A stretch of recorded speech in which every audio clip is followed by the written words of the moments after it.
Welcome to the Triathlon Nutrition Academy podcast, the show designed to serve you up evidence-based sports nutrition advice from the experts.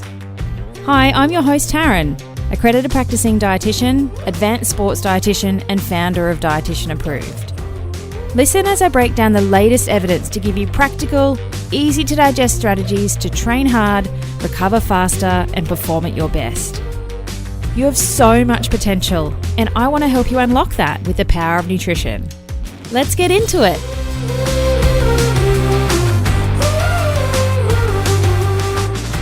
Hello, and welcome to this episode of the Triathlon Nutrition Academy podcast. I really hope you're enjoying it so far. Can you do me a favor? Can you please leave me a review in Apple Podcasts?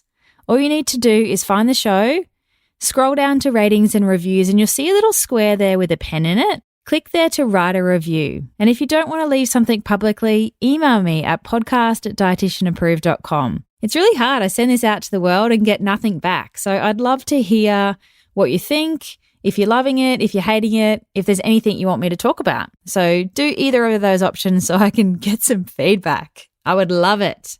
Alrighty, let's get into today's episode. What we're talking about today is eating on your feet. So some fuel rules for those that like to run. Some of the challenges you might be experiencing at the moment is that you maybe don't feel like eating or drinking. It's really hard when you're running. I totally get it. Your tummy's jiggling up and down. You're trying to breathe. It's much more difficult to take on nutrition when you're running, particularly compared to, say, the bike, which I like to call the rolling buffet, because you've got plenty of access to food and your stomach is still. You might be somebody that feels really bloated or sloshy or nauseous when you're trying to eat food or drink with running. It can be quite common, and worst case scenarios that we actually eject or vomit. You might be somebody that fears the runs, pun intended, so those unplanned toilet stops, and you might be experiencing symptoms of runner's gut, which is actually preventable in most people. So go and listen to episode 6 if that's you. You might also feel like you don't need it. A lot of athletes prefer to run on empty because they feel lighter and faster. I just spoke to a client who's been around in the triathlon Ironman industry for quite a long time, and he just did a 2.5-hour run on one gel. And I was like, how'd that go? And he's like, oh, not great. I felt pretty tired. And then he needed a nap that afternoon. So even if you don't feel like it at the time, often a bit of extra fuel can go a long way when it comes to running. But I get it. Fueling on the move can be totally tricky. Your tummy's jiggling up and down. You might be unsure about how to carry stuff. Every mil of fluid that you carry on you is an extra gram. So if you're carrying a litre of water in, say, Camelback bladder, then that's an extra kilo that you're carting around. And it could be good strength training, but it could also be not that helpful if you're trying to run fast. Your tolerance to digest when you're running often feels way less than on the bike too, because your tummy is jiggling around. And also everything is sweet. Like there's not a lot of options for fueling when you're running or road running. The longer you go for, if you're doing long distance trail runs and things, you can get into real food and more hard to digest options. But if we're running shorter distances and running fast, then your options really are only sweet. You've got sports drink, water, energy drinks like Coke and Red Bull. You've got gels and blocks and chews and sports lolly type things or normal lollies. And that's about it, really. You can maybe get some sports energy bars in. And, you know, the longer you're going for, or trail runners out there might be using more real foods, but it can be quite difficult to digest those things when your tummy is jiggling and you're running at intensity. My goal with this episode today is to give you some practical strategies to help you eat on your feet. Because what I want for you is to feel confident in your ability to fuel without being worried about toilet stops or how you're going to carry everything or running out of energy. I want you to be able to push through the back end of long runs or races. So my strategies to help you eat on your feet. Number 1, which is super important, is to practice. If you're not used to eating while running or even drinking while running, even just drinking water can be difficult if you're not used to it. But start by just having a small sip and see how you go. You're not going to die. And then you want to slowly build that up over time. Your gut is very trainable. And just like we train our muscles, we want to train our gut too. Whatever you want to do in your race, you need to be building up to that slowly in your training. And you don't need to be fueling while you're running at race nutrition all the time. You can definitely have an on and an off season. But as you're heading into a key race, you want to be doing that gut training and gut building as you're heading into your key event. But build slowly. We don't actually really know how long it takes to train our gut. There's not clear guidelines. I think it would be individual, obviously, depending on who you are and how long you've been exercising for, how reliant you are on carbohydrate or not, what your day-to-day diet is like. There are lots of factors, so I think it would be individual. But you just want to start building up slowly, being gradual and being consistent to your approach to fueling, and you'll figure out what's going to work for you. With running, don't try and have a whole heap of nutrition in one hit. Small amounts more frequently are going to digest and absorb much better than if you try and have a whole thing, say one thing an hour. You're better off dividing that up into small little segments and nibbling on things or having smaller portions of stuff, because that actually helps the blood flow to your stomach. And when you're running, particularly running at intensity, the blood is not in your stomach. It's in your working muscles to propel you forwards. It's in your diaphragm to help you breathe.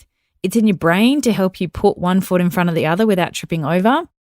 So it's not in our stomach. We turn off the rest and digest things when we're trying to run away from a lion. We're not trying to digest a big steak if we're running away from a lion, trying not to die. So just be mindful of that. If you don't tolerate things when you're running, that's probably why, because that blood is not in your stomach. But again, your gut is trainable, so you can slowly build your tolerance up.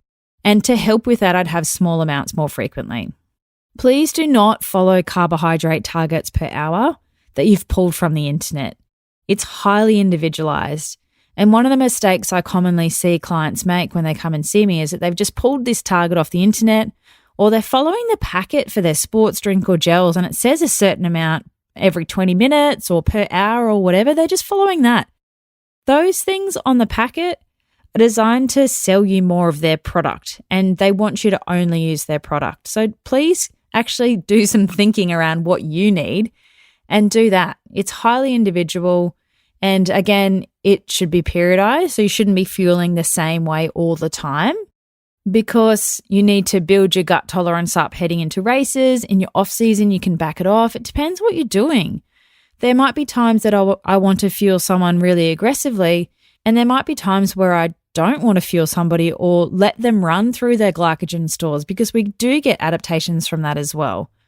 So rather than following the same thing all the time or following a set amount per hour off the internet, actually get some structure and purpose to what you're doing that's based around you. Now, the other thing that's important to consider is your overall carbohydrate intake. So if you don't eat carbs and then try and eat carbs in a racing situation, you know, when we're trying to run away from a line where the intensity's high, you're pushing the pace, it's not going to end well. You really need to practice and train your gut to know how to deal with carbohydrate in normal life so that you can make sure it knows what to do it in a racing situation. It's not going to know how to deal with it if it's not used to dealing with it in day-to-day life. We need to increase our carbohydrate digestion enzymes, the pumps and channels that we use to absorb carbohydrate from our stomach into our bloodstream. If you don't eat carbohydrate, those things aren't going to exist at the level that you're trying to fuel at aggressively in a racing scenario. So that's a really important thing to consider. Don't suddenly go from not eating much carbohydrate to then throwing a heap at it in a racing situation. It ain't going to end well. One of my clients is a naturopath. She's an awesome athlete, but she doesn't eat a lot of carbohydrate in her day-to-day diet. And then she's got a very high performance mindset and wants to win, and so tries to fuel really aggressively in her races and training sessions. But it ejects. It doesn't digest, it doesn't go anywhere. Her tummy just fills up slowly over time, and then she vomits, generally by the time she gets to the run. And so one of the things we're working on, I'm not sure how successful she is with my advice, but is trying to increase her overall carbohydrate intake just on a day-to-day basis so that her body knows how to deal with it. I don't think she'll mind me saying this, but I'll see if she actually listens to this episode. Let me know if this sounds like you. Do you feel exhausted by the end of the training week? Do you crave sweets in the afternoon and feel like you need a nap? Training for 3 disciplines can be absolutely exhausting if you haven't dialed in your nutrition. It can be frustrating when you can't quite piece together the solid race performance you know you're capable of, and confusing when there's so much information out there, but you're not sure what's the right method for you. My goal for you is to unlock your true potential and feel like a supercharged triathlete. Firing in all cylinders, full of energy, and not only smashing quality training sessions, performing in every race too. If you're finally ready to start nailing your nutrition, join a powerful community of like-minded athletes in the Triathlon Nutrition Academy program. Head to dietitianapproved.com/academy to check it out now. For less than the cost of a coffee a day, you will finally have a plan for your nutrition instead of winging it and hoping for the best. Now, what you do pre-running also counts. If you really struggle with having your nutrition when you run, then you might want to look at being more aggressive with your pre-fueling approach. That can be a way to get fueling in to start with without having to worry too much about what you're having during if it's new to you. Go back and listen to episode 3 where I talked about pre-training nutrition for some tips here. I find that people don't tolerate certain things before running.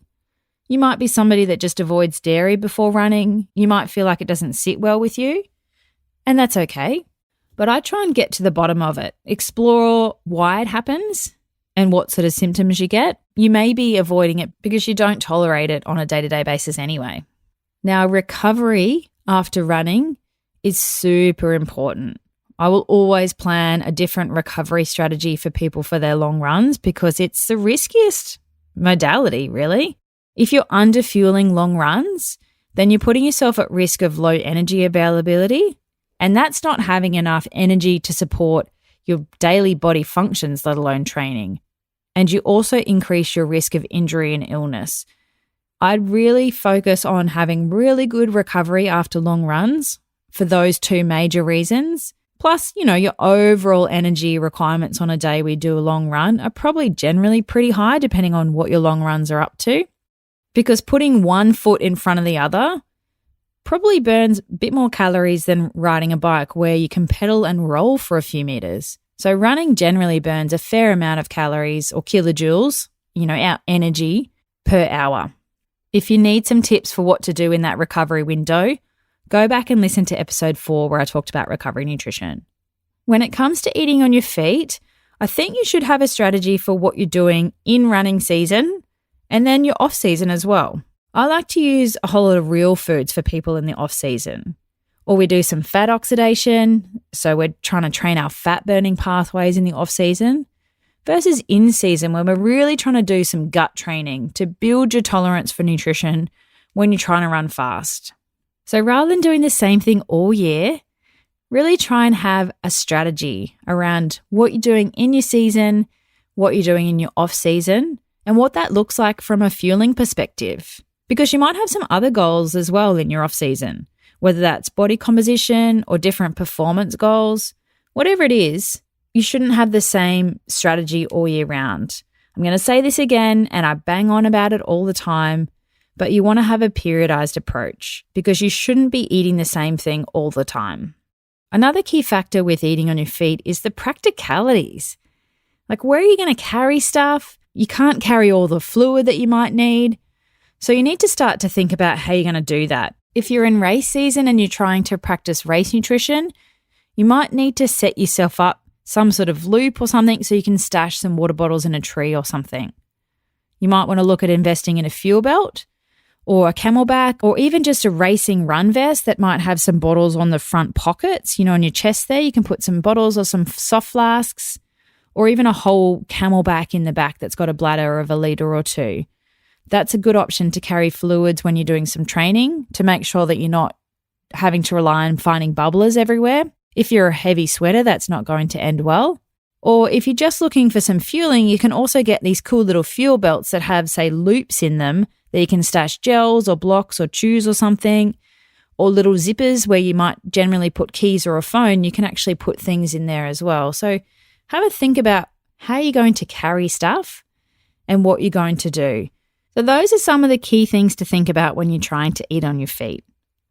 The biggest one is to make sure you practice. Practice, practice, practice. Never try anything new on race day. If you are somebody that doesn't think you can tolerate nutrition when you're trying to run, then I promise you can. You just have to start somewhere. Start small and build it up slowly over time. Your gut is so trainable and adaptable, which is so cool. But you need to put that training in. Do the hard work with your gut training, just like you do with your muscles. I'd really encourage you to come up with a bit of a plan for your long runs. It's obviously going to depend on how far they are, so the distance and the duration, the intensity of the session as well, where you are in your season, and also what your overall goals are. What that run nutrition plan looks like for you could be completely different to your training buddy. You'll really benefit from proper fueling for running and lower that chance of injury or illness when I think that running is one of the riskiest modalities. You can minimize the gut issues that come with trying to eat on your feet as well when that blood flow is not in your stomach to help with that process. And really make sure that you have enough energy available to support your body's daily functions and training, particularly if you're a female. If you are a runner and you don't have a natural regular menstrual cycle, so we're not talking about people that take the pill or anything like that masks it, but somebody that is a natural cycler and you don't have a menstrual cycle, that is a big red flag that your energy availability is low. So fueling those runs is one of the key things that you'll need to look at there. So I hope that's given you some good practical strategies so that you can be confident with your ability to fuel and eat on your feet. Thanks for joining me for this episode of the Triathlon Nutrition Academy podcast. I would love to hear from you. If you have any questions or want to share with me what you've learnt, email me at podcast@dietitianapproved.com. You can also spread the word by leaving me a review and taking a screenshot of you listening to the show. Don't forget to tag me on social media at dietitian.approved so I can give you a shout out too. If you want to learn more about what we do, head to dietitianapproved.com. And if you want to learn more about the Triathlon Nutrition Academy program, head to dietitianapproved.com/academy. Thanks for joining me, and I look forward to helping you smash it in the fourth leg. Nutrition!